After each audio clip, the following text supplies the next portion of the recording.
دنیا کی تاریخ میں بادشاہ تو بہت گزرے ہیں، لیکن ان میں سے ایک ایسا بھی تھا جس کا تکبر اس حد تک پہنچ گیا کہ اس نے سیدھا آسمانوں سے جنگ کا اعلان کر دیا۔ جی ہاں، یہ کہانی ہے نمرود کی، وہ بادشاہ جو خود کو خدا سمجھ بیٹھا تھا۔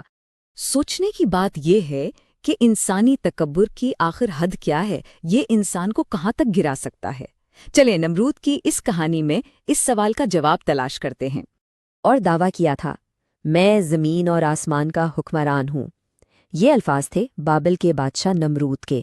کہا جاتا ہے کہ وہ تاریخ کا پہلا شخص تھا جس نے اپنے سر پر تاج رکھا اور صرف حکمرانی نہیں بلکہ خدائی کا دعویٰ کر ڈالا۔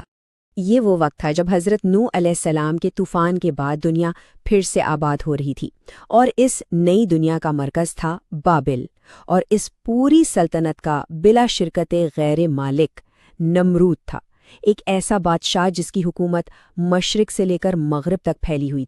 اور یہ کوئی 1-2 سال کی حکومت نہیں تھی، نمرود نے پورے 400 سال تکبر اور غرور کے ساتھ اس دنیا پر راج کیا۔ اس کی طاقت کا اندازہ اس بات سے لگایا جا سکتا ہے کہ لوگوں کی زندگی اور موت کا فیصلہ بس اس کے ایک اشارے پر ہوتا تھا۔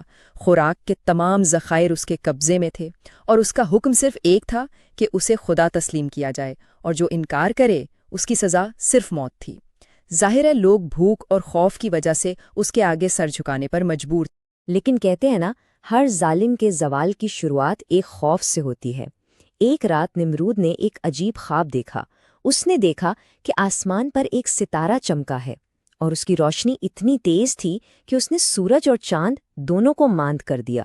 جب نجومیوں سے اس کی تعبیر پوچھی گئی تو جواب آیا کہ ایک ایسا بچہ پیدا ہونے والا ہے جو تمہاری بادشاہت کے خاتمے کی وجہ بنے گا۔ اس خواب نے نمرود کو اتنا خوفزدہ کر دیا کہ اس نے حکم جاری کیا کہ اس کی سلطنت میں پیدا ہونے والے ہر لڑکے کو قتل کر دیا جائے، لیکن جسے اللہ رکھے اسے کون چکھے۔ اسی شہر میں اسی ظلم کے دور میں حضرت ابراہیم علیہ السلام کی پیدائش ہوئی، اور ان کی والدہ نے انہیں سب کی نظروں سے بچا کر شہر سے باہر ایک غار میں چھپا دیا۔ تو اب میدان میں 2 طاقتیں آمنے سامنے تھیں۔ ایک طرف نمرود تھا، اس کا سونے کا تخت، اس کی بے پناہ طاقت اور خدائی کا جھوٹا دعویٰ، اور دوسری طرف تھے حضرت ابراہیم علیہ السلام، جن کے پاس نہ کوئی تخت تھا نہ فوج، ان کی طاقت تھی ایمان، عاجزی اور سچائی۔ وقت گزرا، حضرت ابراہیم علیہ السلام جوان ہوئے اور واپس اپنی قوم میں آئے۔ انہوں نے ایک اللہ کی عبادت کی دعوت دینا شروع کی، تو یہ بات نمرود تک بھی پہنچ گئی۔ اس نے فوراً انہیں اپنے دربار میں طلب کر لیا، اور یہیں سے تاریخ کے سب سے بڑے مکالموں میں سے ایک کا آغاز ہونے والا تھا۔ نمرود نے بڑے تکبر سے پوچھا، کون ہے تمہارا رب؟ حضرت ابراہیم علیہ السلام نے نہایت سکون اور اطمینان سے جواب دیا، میرا رب وہ ہے جو زندگی بھی دیتا ہے اور موت بھی دیتا ہے۔ یہ جواب سن کر نمرود کہا لگا کر ہنسا، اور پھر اس نے ایک ڈرامہ شروع کیا۔ اس نے جیل سے 2 قیدی منگوائے، ایک وہ جسے سزائے موت ہو چکی تھی، اسے آزاد کر دیا، اور دوسرا جو بے گناہ تھا اسے سب کے سامنے قتل کروا دیا۔ پھر بڑے غرور سے بولا، یہ دیکھو، زندگی بھی میں دیتا ہوں اور موت بھی میں دیتا ہوں۔ یہ کوئی دلیل تو تھی نہیں، بس ایک چالاکی تھی۔ لیکن حضرت ابراہیم علیہ السلام نے اس کی چال کا جواب ایک ایسی حقیقت سے دیا جسے جھٹلانا کسی کے بس میں نہیں تھا۔ انہوں نے نمرود کو سیدھا چیلنج کیا، بے شک میرا اللہ سورج کو مشرق سے نکالتا ہے، اگر تو سچا ہے تو اسے مغرب سے نکال کر دکھا۔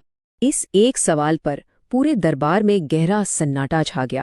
وہ بادشاہ جو پوری دنیا کو اپنے حکم پر چلاتا تھا، آج ایک جملے کے سامنے بے بس اور لاجواب کھڑا تھا۔ اسے سمجھ آ گیا کہ کائنات کے نظام پر اس کا ذرہ برابر بھی اختیار نہیں۔ جیسا کہ قرآن کہتا ہے، پس وہ کافر ہونکا بکا رہ گیا۔ اور جب دلیل اور منطق کا جواب نہ ہو تو ظالم ہمیشہ طاقت کا استعمال کرتا ہے۔ اپنی شکست ماننے کے بجائے نمرود کا تکبر شدید غصے میں بدل گیا۔ اس نے طے کر لیا کہ جس بحث کو وہ دلیل سے نہیں جیت سکا، اب اسے طاقت کے زور پر جیتے گا۔ اور یہاں سے اس کا جنون ہر حد پار کرتا چلا گیا۔ پہلے تو اس نے حضرت ابراہیم علیہ السلام کو ایک بہت بڑی آگ میں ڈالا، لیکن اللہ کے حکم سے وہ آگ ان کے لیے ٹھنڈی اور سلامتی والی بن گئی۔ اس پر بھی اس کا غرور کم نہ ہوا۔ اس نے آسمان تک پہنچنے کے لیے ایک بہت اونچا مینار بنوایا، اور پھر ایک تیر پر خون لگا کر آسمان کی طرف چلایا اور یہ دعویٰ کیا کہ اس نے آسمان والے کو زخمی کر دیا ہے، اور آخرکار اس نے آسمانوں کے خدا کے خلاف باقاعدہ جنگ کا اعلان کر دیا اور اپنی پوری فوج جمع کر لی۔ میدان جنگ پوری طرح تیار تھا۔ نمرود اپنی لاکھوں کی فوج کے ساتھ کھڑا آسمان کی طرف دیکھ رہا تھا۔ شاید وہ فرشتوں کی کسی فوج کا منتظر تھا یا آسمانی بجلی کا، تاکہ وہ دنیا کو دکھا سکے کہ وہ کتنا طاقتور ہے۔ اچانک دور افق پر ایک کالا بادل نظر آیا۔ نمرود کے سپاہی شاید یہ دیکھ کر خوش ہوئے کہ موسم بدل رہا ہے یا پھر یہ دشمن کی کوئی حکمت عملی ہے۔ لیکن جیسے جیسے وہ بادل قریب آتا گیا، ایک عجیب سی بھنبھناہٹ کی آواز تیز ہونے لگی۔ تب انہیں احساس ہوا کہ یہ بادل نہیں ہے، یہ نہ تو فرشتوں کا لشکر تھا نہ کوئی طوفان، یہ تھے مچھر، لاکھوں کروڑوں مچھر۔ اللہ نے دنیا کے سب سے مغرور بادشاہ کے مقابلے کے لیے اپنی سب سے کمزور مخلوق کو بھیجا تھا۔ ان مچھروں نے پورے آسمان کو ڈھک لیا، یہاں تک کہ سورج کی روشنی بھی مدھم پڑ گئی۔ پھر انہوں نے نمرود کی عظیم الشان فوج پر حملہ کر دیا۔ انہوں نے سپاہیوں کا گوشت نوچ ڈالا اور ان کا سارا خون پی لیا۔ دیکھتے ہی دیکھتے وہ فوج جو خود کو ناقابل شکست سمجھتی تھی، صرف سفید ہڈیوں کے ڈھیر میں تبدیل ہو گئی۔ اس پورے لشکر میں صرف ایک شخص زندہ بچا، اور وہ تھا خود نمرود۔ لیکن یہ اس کی نجات نہیں تھی، بلکہ ایک کہیں زیادہ دردناک انجام کی شروعات تھی۔ جب پوری فوج ختم ہو گئی تو ایک لنگڑا مچھر اس کے پیچھے پڑ گیا۔ وہ مچھر سیدھا نمرود کی ناک کے ذریعے اس کے دماغ میں جا گھسا، اور بس یہیں سے اس عذاب کا آغاز ہوا جو موت سے بھی کئی گنا زیادہ تکلیف دہ تھا۔ اب جب بھی وہ مچھر اس کے دماغ میں بھنبھناتا، نمرود ناقابل برداشت تکلیف سے چیختا چلاتا تھا، اور اسے سکون جانتے ہیں کس چیز سے ملتا تھا؟ جب اس کے سر پر جوتے مارے جاتے۔ سوچیں ذرا، وہ بادشاہ جو خود کو خدا کہلواتا تھا، اب اپنے ہی نوکروں کے آگے گڑ گڑاتا تھا کہ اس کے سر پر جوتے مارو۔ اس کے 400 سال کا غرور اگلے 400 سال کی ذلت میں بدل گیا، اور آخرکار اسی ذلت کی حالت میں اس کی موت واقع ہوئی۔ نمرود تو چلا گیا، اس کی عظیم سلطنت خاک میں مل گئی، اس کے عالی شان محل کھنڈر بن گئے، اور اس کا سونے کا تخت خالی پڑا رہ گیا۔ پیچھے بچی تو صرف اور صرف ایک عبرتناک کہانی۔ نمرود کی یہ کہانی اپنے پیچھے ایک بہت بڑا سوال چھوڑ جاتی ہے کہ جب اصل اور حقیقی طاقت کا امتحان ہو تو انسان کی بنائی ہوئی فوجوں، اس کے خزانوں اور اس کی طاقت کی آخر کیا حیثیت ہے؟ یہ قصہ ہمیں ایک ہی سبق سکھاتا ہے کہ اصل بادشاہی اور حقیقی طاقت صرف اور صرف اللہ کی ہے۔